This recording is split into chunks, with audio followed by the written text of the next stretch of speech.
Hi, everyone, and welcome to another class with me, Stephanie, here at Linguistiko. This class is called The Gift of the Magi, and it is for advanced students. It is a reading and listening class. We are going to be reading a short story that was written by O. Henry. So we are going to learn a little bit about who O. Henry was, and then we're going to read this very famous story and discuss it. Hi, Fernando. Welcome to class. Hi, how are you doing? I'm doing very well, and you? Excellent. Great. So our class today is called The Gift of the Magi, and this is a very famous short story written by American author O. Henry. Are you familiar with O. Henry or The Gift of the Magi? No, I'm afraid that I'm not. No, that's perfect. That's why we're doing this class. So in this class, we're going to first talk a little bit about who O. Henry was, and then we're going to introduce the story, then I'm going to read it. And as I read it, you're going to be able to follow along on a document that I'm going to send you with the story because it's important for me, or it's important for you to be able to see all of the words, especially if, for example, the microphone cuts out or something. So we're going to do that, and then we have some activities. And then we're actually going to listen to the story again. Now, let me tell you why we're going to listen to it twice, okay? Because this story, the original version, to put it simply, is super complicated. Okay?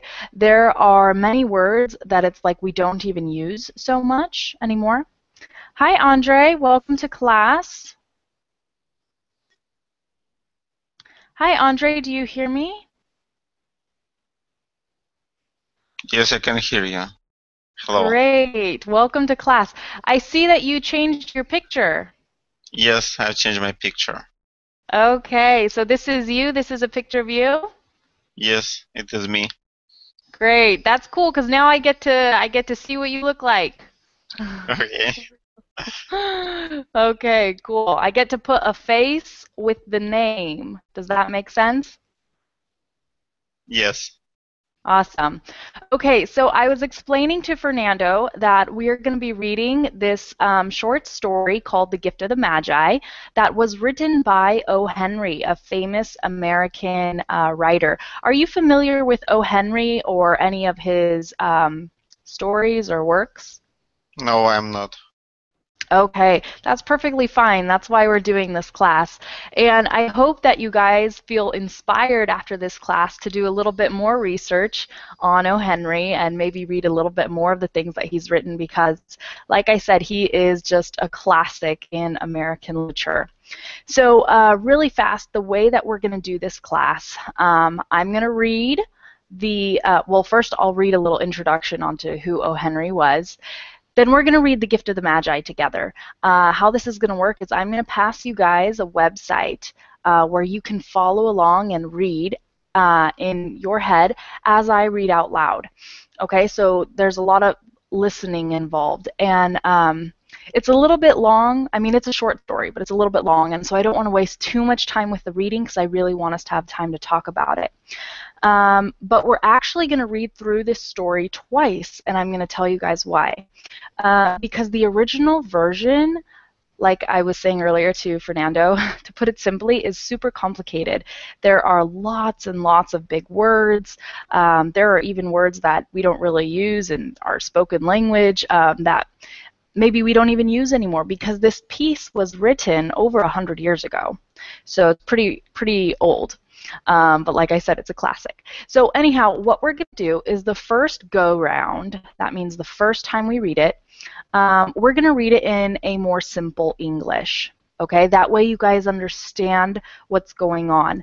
Then we're going to discuss it, and then I have a video on YouTube that is like 15 minutes long, and it's the complete reading in the original version. And you guys will see what I mean when I say there's big words. I mean, there's even big words for me, and English being my native language. So anyhow, that's what we're going to do, and I want you guys to watch that video just to get exposed to the original version. And this is such a beautiful story, and it really is. And I hope that, you know, you guys will get inspired again and maybe read it again on your own, study it a little bit on your own. But really, an hour for this particular piece is kind of a short amount of time. So without further ado, we're going to get started. Are there any questions before I read a little bit about O. Henry? Oh, let's Okay, get great. started. No, there. What? Okay, so I have my packet here. I received this while I was studying as well. Hi, Alexander. Welcome to class. Hello. Hi. You've taken a class with me before, haven't you? Yes. Oh, 2 times. okay, great. Great. So we're going to read The Gift of the Magi in this class, and right now I'm about to read a piece about the author, O. Henry, a famous American writer. Okay, so I have my packet here, and I'm going to get started. It's just like a page, maybe. Um, so it says about the author. William Sidney Porter was the real name of the American short story writer O. Henry. O. Henry was his pen name. That means the name he would sign his books with. Henry was very famous and popular in his day, and he is often referred to as the father of the modern short story. His stories have been translated into dozens of languages and are included in numerous anthologies. Even today, he remains one of the best-known and best-loved American short story writers. O. Henry was born on September 11th, 1862, over 100 years ago, in Greensboro, North Carolina. His mother died of tuberculosis when he was 3, so he was raised by his grandmother and his aunt. As a child, he loved reading. One of his favorite books was the classic short story collection 1001 Nights. At the age of 15, he left school and started working with his uncle in his drugstore, where he trained to be a pharmacist and a bookkeeper. At the age of 20, he left Greensboro for Texas, and after helping out on a sheep ranch, he moved to the town of Austin. There he had a variety of jobs. He worked as a pharmacist, a journalist, and a bank clerk at the Austin National Bank. While he was living in Austin, he met and married Ethel Estes. 2 years later, they had a daughter, Margaret. During his time at the bank in Austin, O. Henry started publishing a humorous magazine called The Rolling Stone, which included short stories and humorous writings by Henry himself. When Henry lost his job at the bank, he began working on the Rolling Stone full-time. But although the magazine was popular and sold well, it didn't make enough money to support his family. Henry eventually closed down the magazine and moved to Houston, where he started writing for the Houston Post. A few years after he moved to Houston, Henry was arrested and accused of embezzlement at the Austin National Bank. By the way, embezzlement is the crime of stealing money that people trust you to look after as a part of your work. Okay. The day before his trial, he escaped. Hi, Eduardo. Welcome to class. How are you? Hi, Eduardo. Do you hear me? Yes. Hello, Stephanie.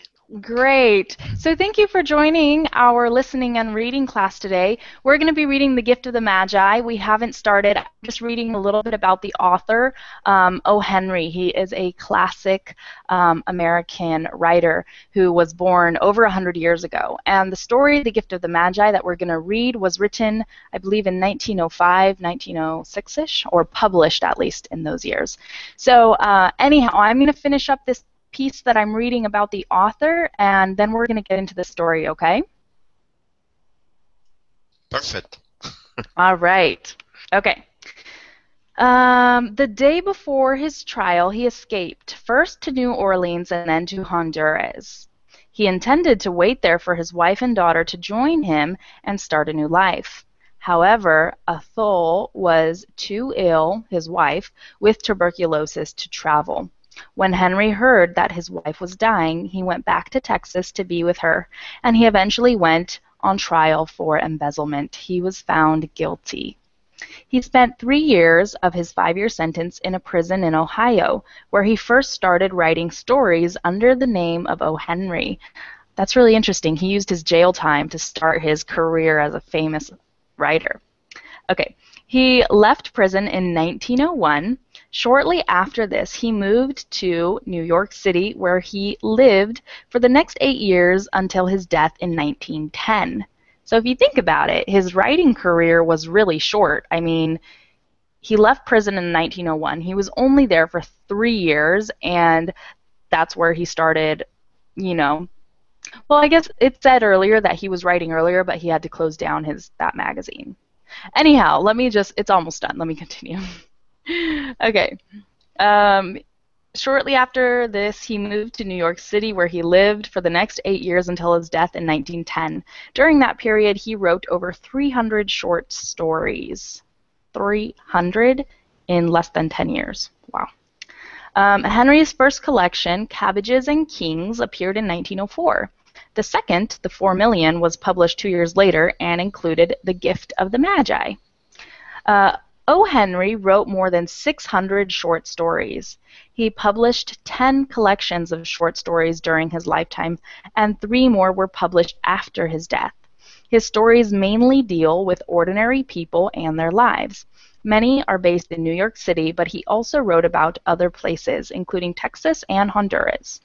Many of his stories have a surprise or twist at the end. His stories tend to be humorous and optimistic, and some, like The Gift of the Magi, offer a moral lesson. Okay, so let me see. Okay, so I'm going to give you guys a quick summary of the story, then we're going to get into it, okay? Because it says over here, summary. It may help you to know something about what happens in the story before you read it, just so we comprehend well. Okay, so Della and Jim are the main characters. Okay, they're a husband and wife.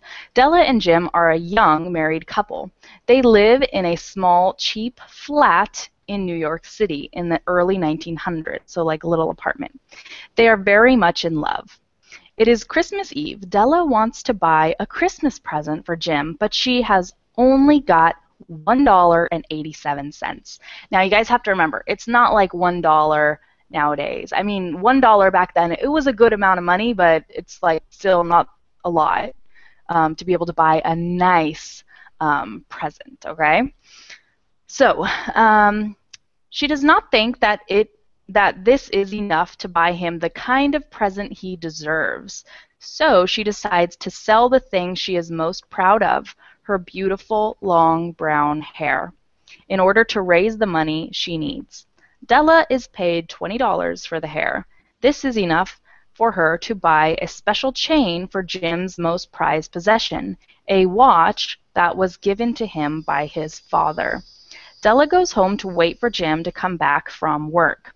She washes her hair and worries that Jim won't like it now that it's so short. She sits at the kitchen table with Jim's Christmas present in her hand and waits for him to come home.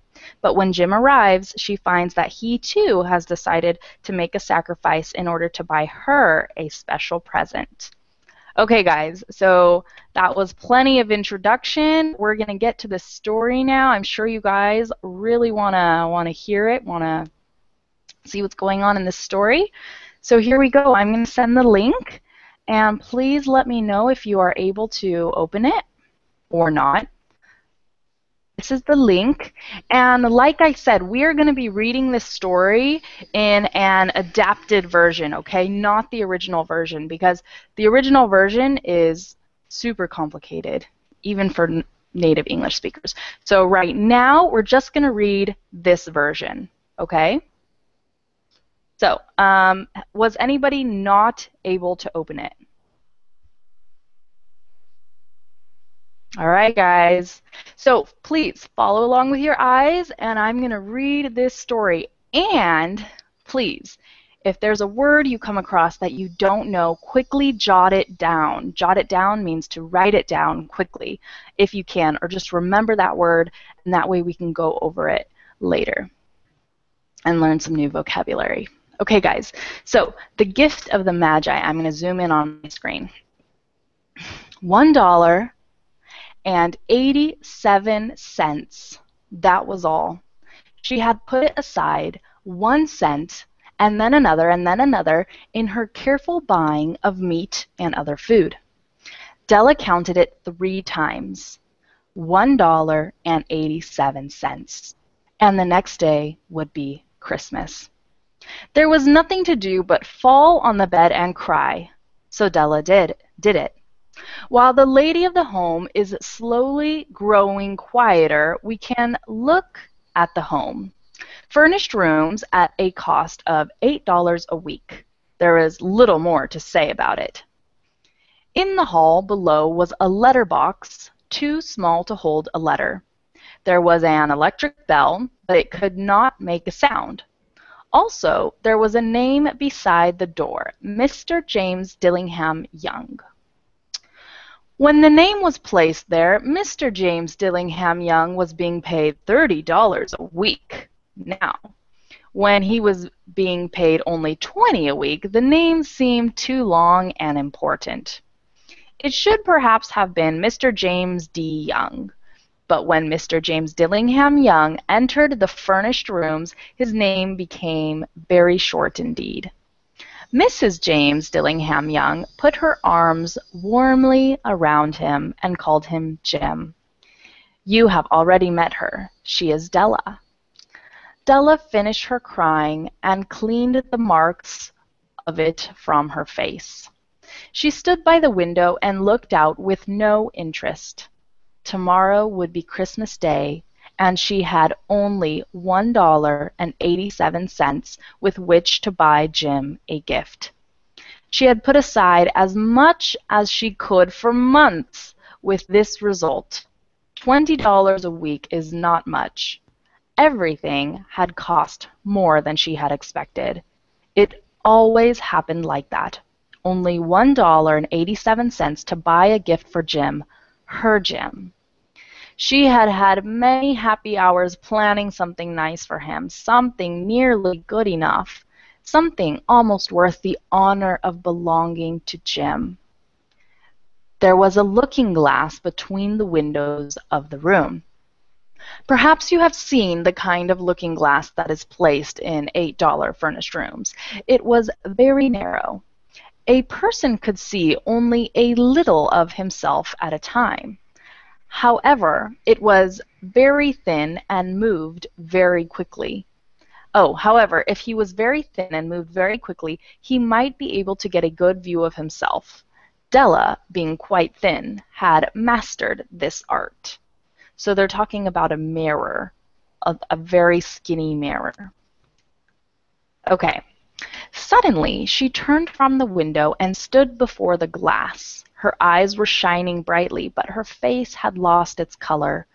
Quickly she pulled down her hair and let it fall to its complete length. The James Dillingham Youngs were very proud of 2 things which they owned. One thing was Jim's gold watch. It had once belonged to his father, and long ago it had belonged to his father's father. The other thing was Della's hair. If a queen had lived in the rooms near theirs, Della would have washed and dried her hair where the queen could see it. Della knew her hair was more beautiful than any queen's jewels and gifts. If a king had lived in the same house with all his riches, Jim would have looked at his watch every time they met. Jim knew that no king had anything so valuable. So now Della's beautiful hair fell about her, shining like a falling stream of brown water. It reached below her knee. It almost made itself into a dress for her. And then she put it up on her head again, nervously and quickly. Once she stopped for a moment and stood still while a tear or two ran down her face. She put on her old brown coat. She put on her old brown hat. With the bright light still in her eyes, she moved quickly out the door and down the street. Where she stopped, the sign said, "Mrs. Sofroni, hair articles of all kinds." Up to the second floor Della ran and stopped to get her breath. Mrs. Sofroni, large, too white, cold-eyed, looked at her. "Will you buy my hair?" asked Della. "I buy hair," said Mrs. Sofroni. "Take your hat off and let me look at it." Down fell the brown waterfall. $20, said Mrs. Sofroni, lifting the hair to feel its weight. "Give it to me quick," said Della. Oh, and the next 2 hours seemed to fly. She was going from one shop to another to find a gift for Jim. She found it at last. It surely had been made for Jim and no one else. There was no other like it in any of the shops, and she had looked in every shop in the city. It was a gold watch chain, very simply made. Its value was in its rich and pure material. Because it was so plain and simple, you knew that it was very valuable. All good things are like this. It was good enough for the watch. As soon as she saw it, she knew that Jim must have it. It was like him, quietness and value. Jim and the chain both had quietness and value. She paid $21 for it, and she hurried home with the chain and 87 cents.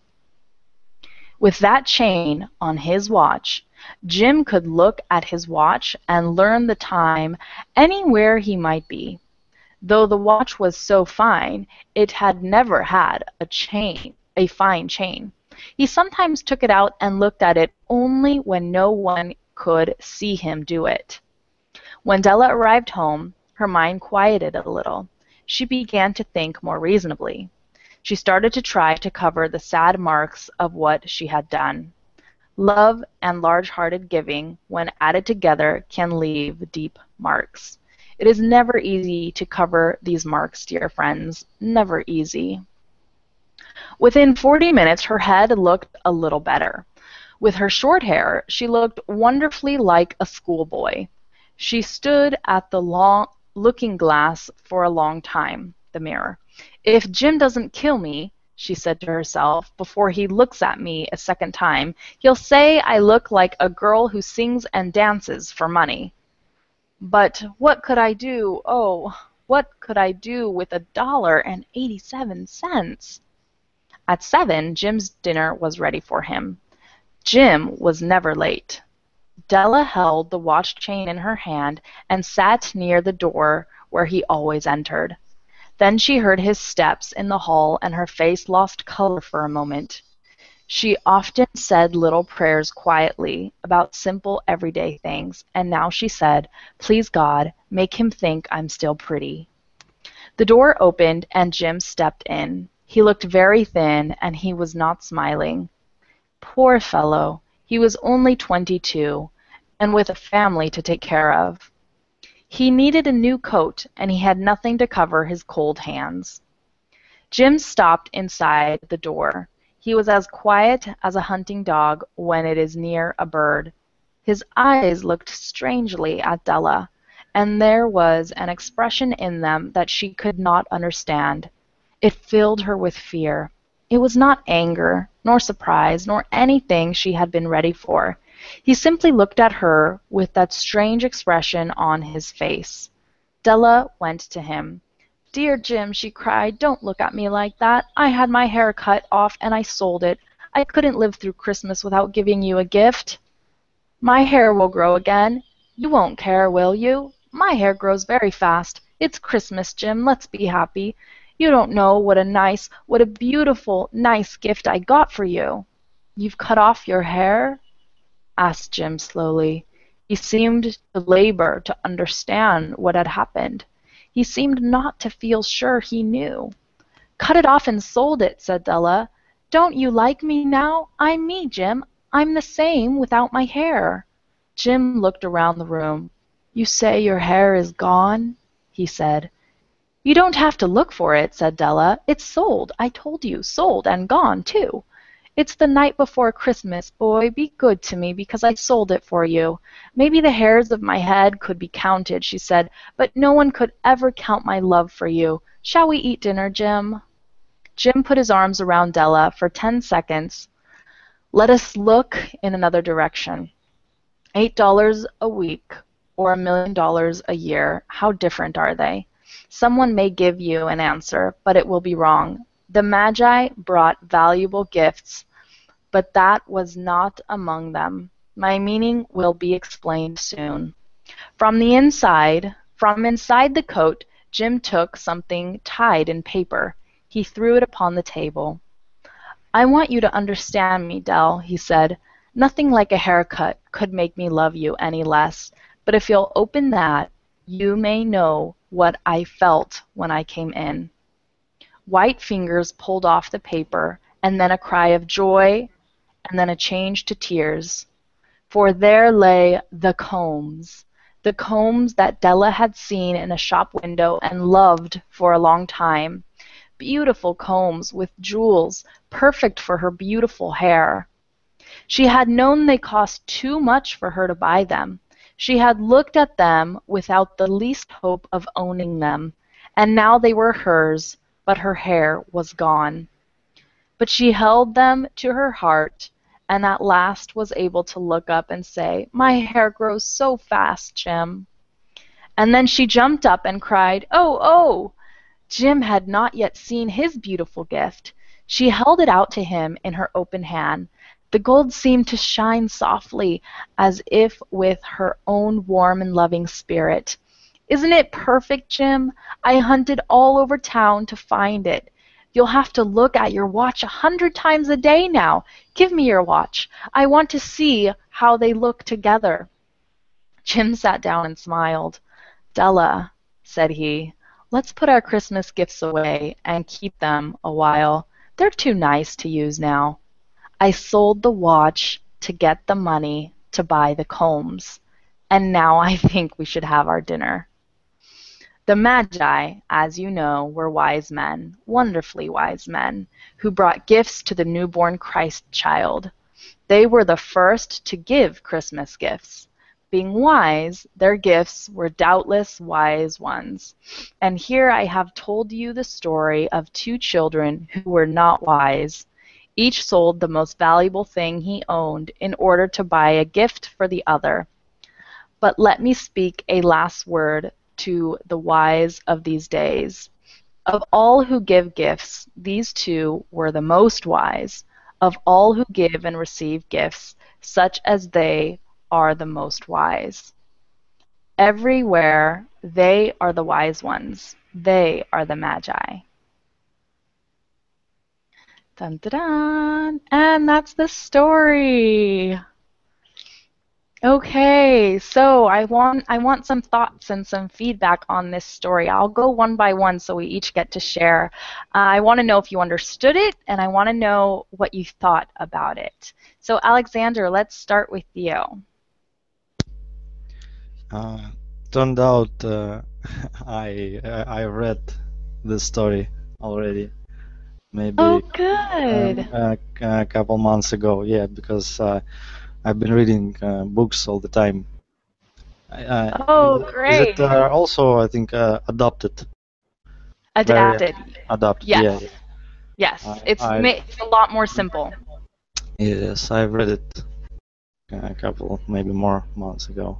Very, very beautiful story of yes, I very liked Yes, about great. true love. Exactly, exactly. So, Alexander, could you tell us, just in case it wasn't clear, what's the irony in this story? Why is it so ironic? The Christmas presents and what they give to each other. Why is it ironic? Because they want uh,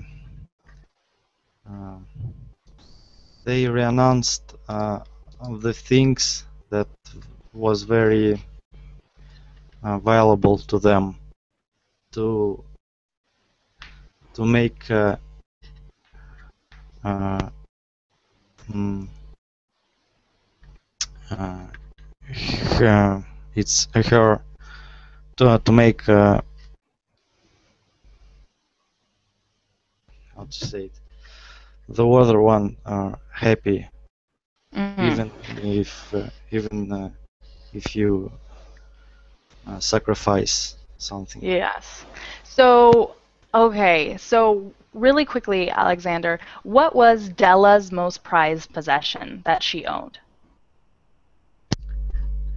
Uh, her hair, Her hair, okay? the most beautiful, even more beautiful than queen jewelry.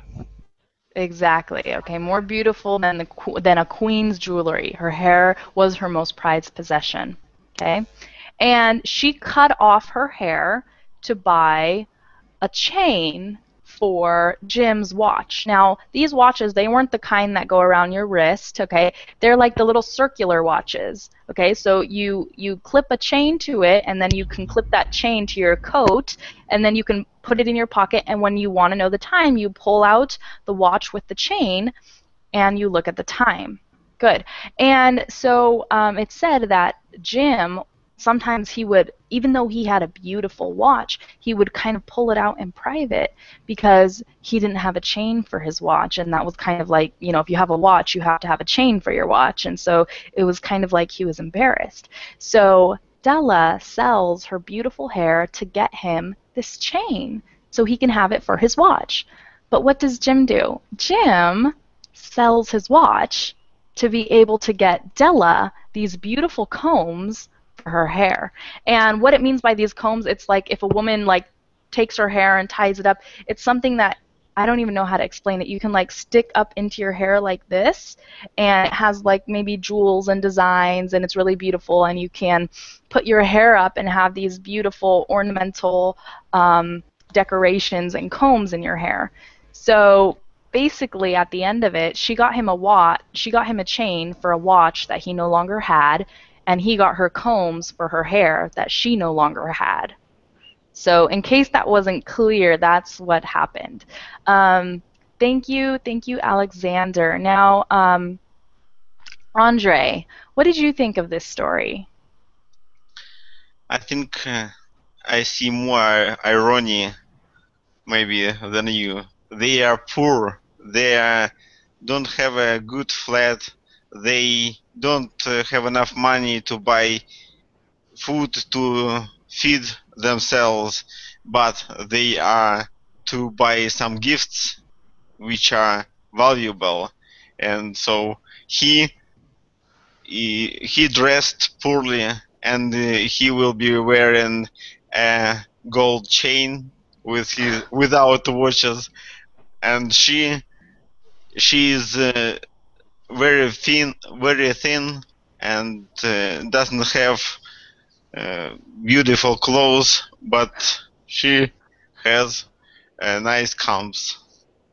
So it Yes. is like ridiculous She a bit. doesn't even have hair to put the combs with. Yes, you're right. You saw even more irony than I saw, or that's like a really good point to bring up. That it's like, okay, so you're really poor, you look really poor, but now you're gonna have this gold chain that you're just gonna pull out of your coat with your watch on it, and you're right that that is ironic. I think it's ironic, but it's also beautiful because it just demonstrates the innocence and the love that this couple has for each other, you know, that they're just so innocent. That didn't occur to them. What you just told me, they must have not thought about that. They're just young and in love. So it's quite ironic. Eduardo, what do you think about this story? Well, like Alexander, I listened to this story before in Oxford Bookworms, I think, in a podcast, or I don't remember when, but I remember the story. And yes, like everyone said, is ironic what two people that are in love and are really unselfish uh, do for each other, right? Mm-hmm. Exactly. Good, good. Okay. Okay, and Fernando, what about you? Have you heard this story before as well? Yes, I think I have. Yeah. No. So, but I didn't remember. I mean, the name. But when you were reading it, I remember that I have read it once before. I mean, I don't remember exactly when, but yeah. And also, I don't know if it was a kind of different version because I just remember that there were more like another words. I mean, because I remember that. I mean, for me during that time was very difficult to understand, and I don't know. But but also besides the irony of each one of them selling their most valuable possessions, I will remark that well, yeah, I mean, it's very kind of or for from they both that I mean they put first the love that they feel for each other, then well, then the love or how much they appreciate the most valuable thing that they own. So I think that it was very kind from them. I mean, it's to say okay, I appreciate her or him more than I appreciate my most valuable possession. So they to onto the point that they sold them to buy what they thought that the other will appreciate the most. So Hmm. yeah, it's I mean I think it's very kind of them, and also yeah, it's just that I Yeah. mean. Well, okay, so reading this story kind of hang on. The most wise. Sometimes we do that. We can say the most wise would actually technically be the wisest. But sometimes we say something like the most wise instead of the wisest. And Eduardo, I don't know exactly how to answer this because also, like we have to remember that the story was written a long time ago. So maybe there were like grammatical rules that existed back then that have been since changed. I'm not exactly sure. Okay, okay. Um, I yeah. I was Huh? thinking maybe there are mentioned the wise as the Magi, right? Like we know him in Spain, like the three kings, magic Yes. kings. Yeah. Hmm. So yeah, I was Yeah. curious. No problem. So, you guys, this kind of brings up a question that I have, something that I wonder about, and I think we all kind of form our own opinions about it, and I want to hear what you guys think. So, let's talk about Christmas just for a second. I have a quick question. Um, as you guys know, I used to live in California in the United States, and now I live in Argentina. And Christmas is like completely different. It's celebrated completely differently in each country. In the United States, there's like a lot of presents and a big deal, and it's like if you don't get a present for Christmas, it's like you could probably just cry. It's like really sad. And there are so many traditions. I mean, we start celebrating Christmas on December 1st. We start going to Christmas parties, we host Christmas parties, we bake Christmas cookies, we do everything. We start giving people gifts at work, we give gifts to our teachers, we give gifts to everybody. It's quite incredible. A lot of people even go into debt, or they spend thousands of dollars on Christmas presents, even if maybe they don't have thousands of dollars.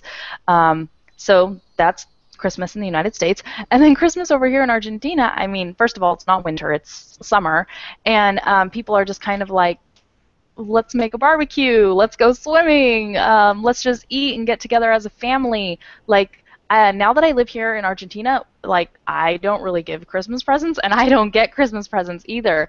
And so this story was written by an American author from United States, and it reflects the culture over there, the culture of the importance of giving presents. Now, I do think that culture has changed over the years, and I think that maybe 100 years ago when the story was written, it was more something sentimental, like give us one special present rather than spend thousands of dollars and give like 20 presents.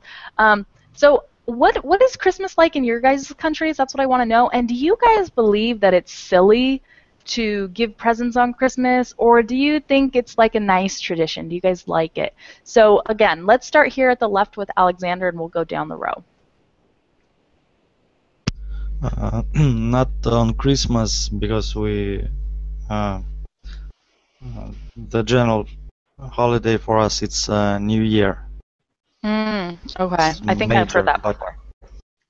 yeah, but yes, it's good. It's not silly. It's very good tradition, Good. especially in family. And over there, you live in Russia, correct?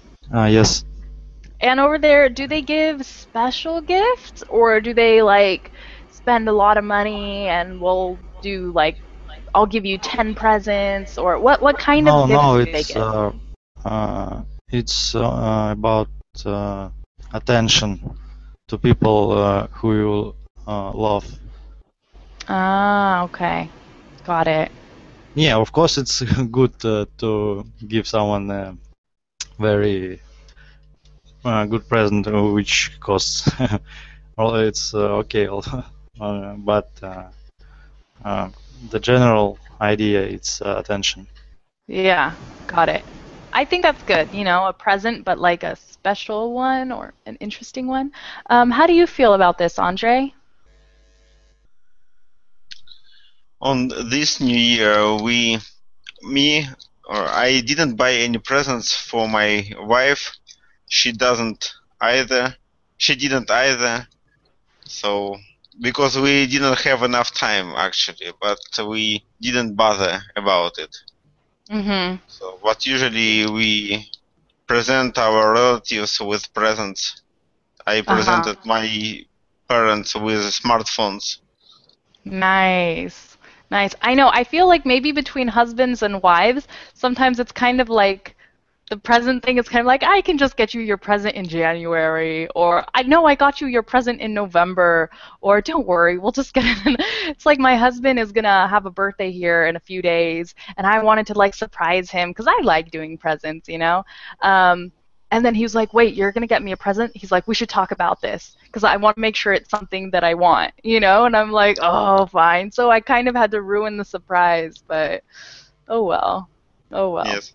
I don't like buying useless gifts. So if my wife useless, yes, if my wife needs something, I would buy. But if I have to make up something, I probably wouldn't. Yeah. Okay, wait. So what's an example of a useless gift?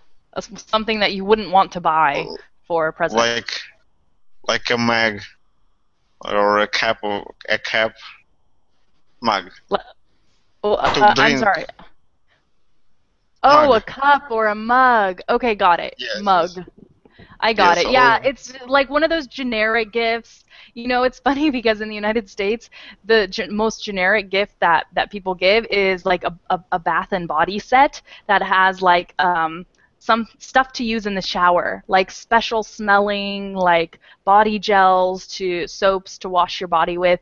And it's like the most generic gift. It's like when somebody gives you that, you know that they don't really know you enough to be able to get you like a useful gift, I guess. And sometimes people react and they're like, what are you trying to say, that I stink?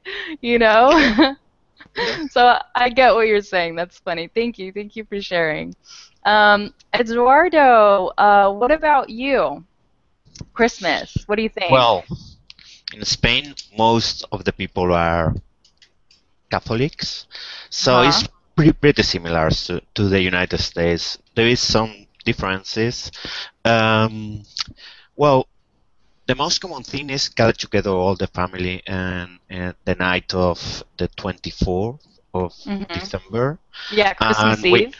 Yeah, Christmas Eve. We have a dinner, and then also we gather the family the next day and have lunch together, maybe in a restaurant or at home.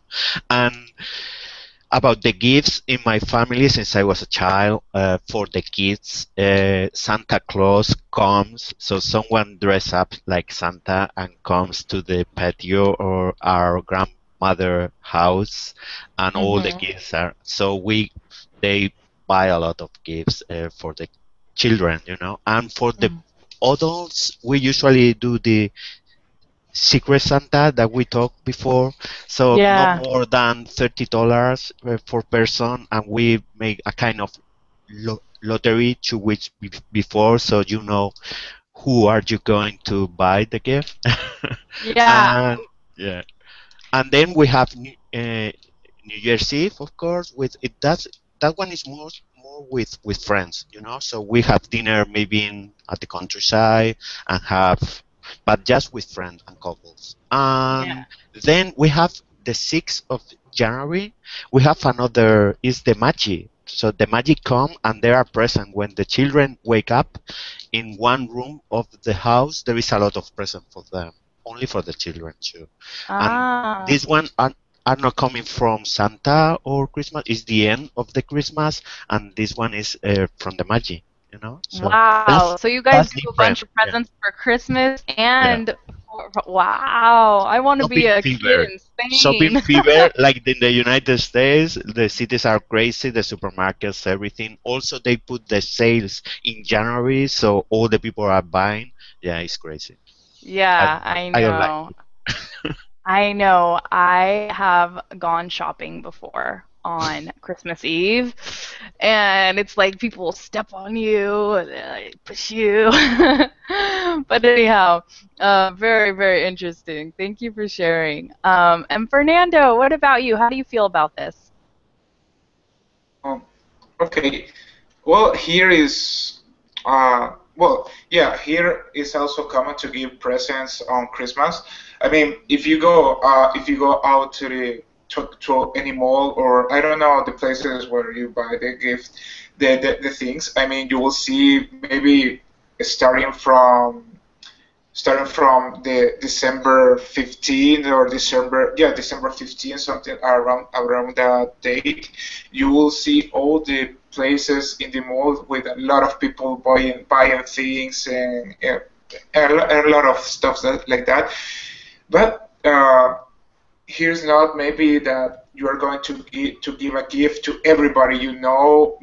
Here's more common just to give gifts to your family and relatives. I mean, or the people that is closer to you, because and with the other people that maybe is not so close to you, or just are friends but not really good friends. Usually, what we do is if you could have a kind of dinner or something like that, everybody together, right? Any of those days, but here is just is more often we're going to give presents only to the family members and your closest friends, maybe, yeah. And also Hmm. we sometimes do cookies here and all those stuffs, yeah, but maybe it's not so big, I mean, or it's not so common as in the United States. But yeah, as a lot of families, well, not all of families, but yeah, some, uh, a lot of families that does it. So Yeah. yeah. So I have a quick question just because I'm curious, and then we'll move on. Okay, so have you guys heard of Christmas caroling? If you haven't, this is where people sing Christmas songs like "Here Comes Santa Claus, Here Comes Santa Claus," that one, or the Silent Night one, or the First Noel. All of these Christmas songs. It can be about Jesus, or it can be about Santa Claus. I mean, usually it's about one or the other. um, and then people get together in a big group and they knock on their neighbors' doors or a stranger's doors, and then when the people open, everybody starts to sing. And it's called Christmas caroling. So, is that popular in any of your guys' countries, or have you heard about that? Have you seen it on any American movies? Not with neighbors. Here in Spain, it's not common at all.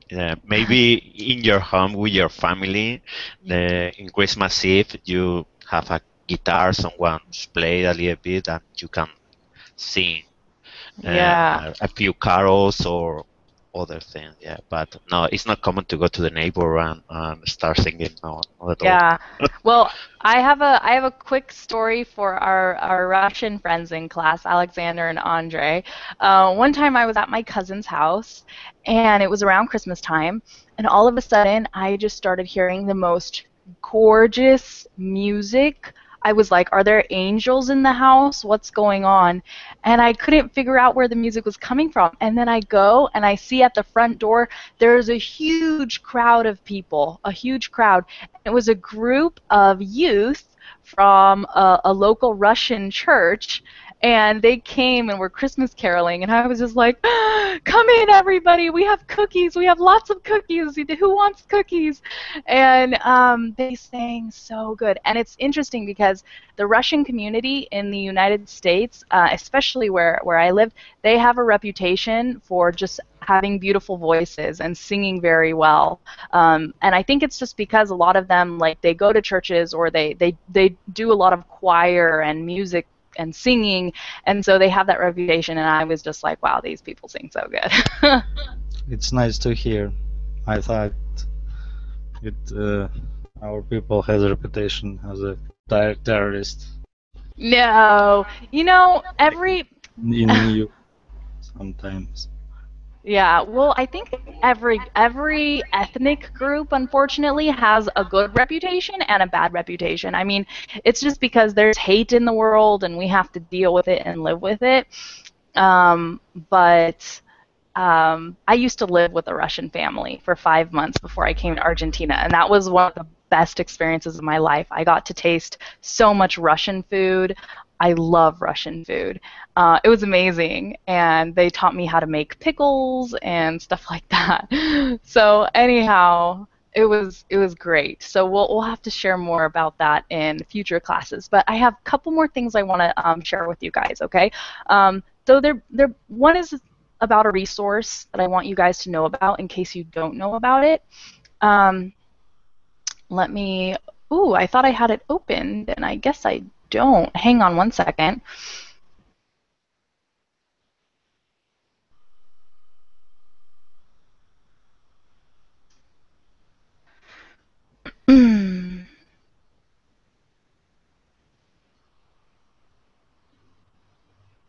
Sorry, guys.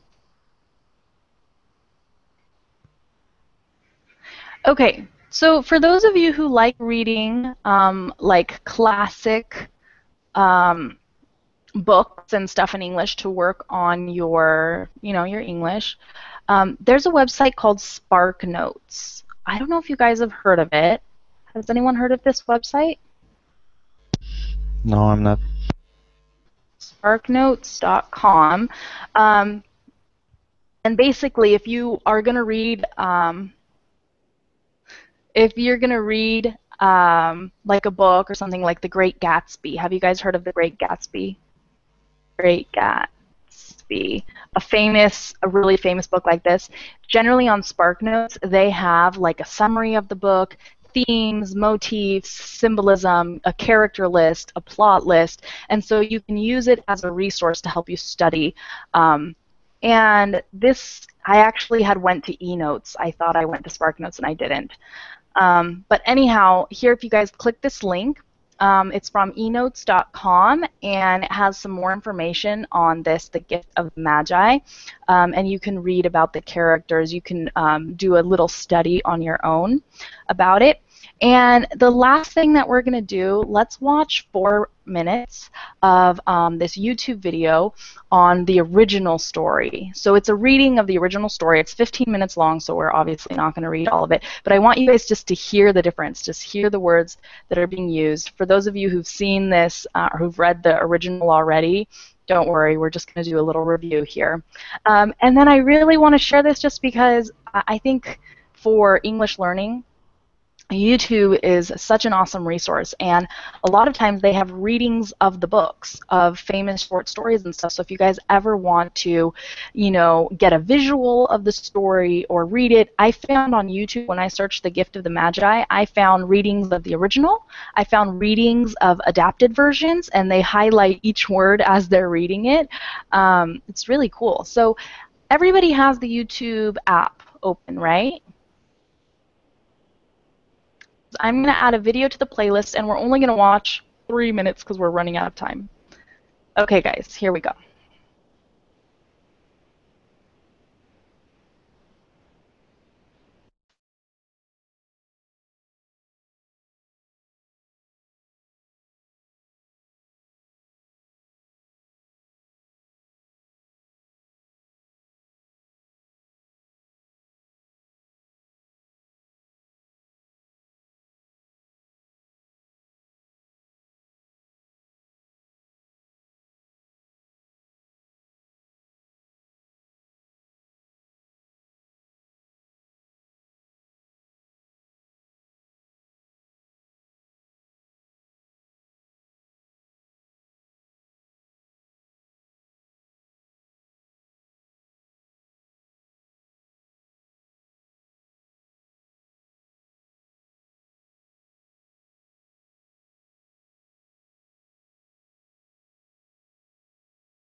Okay.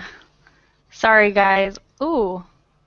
Okay, does everybody hear me? Sorry, my pictures. Okay, I had to stop it. Just because, yeah, we're running out of time. And here I have a link to, ah, oh, there we go. This should be the regular version, if you guys want to read the regular version. How did you guys like the way this story sounds read by this guy? I think he's doing a really good job. Good? I'll listen to it later. You what? I will listen to it later. Yes, yes. That's why I'm sending all of this extra information because, like I said, 1 hour to cover this story is quite a short amount of time. That's why, if anybody's interested, they could look it up on their own.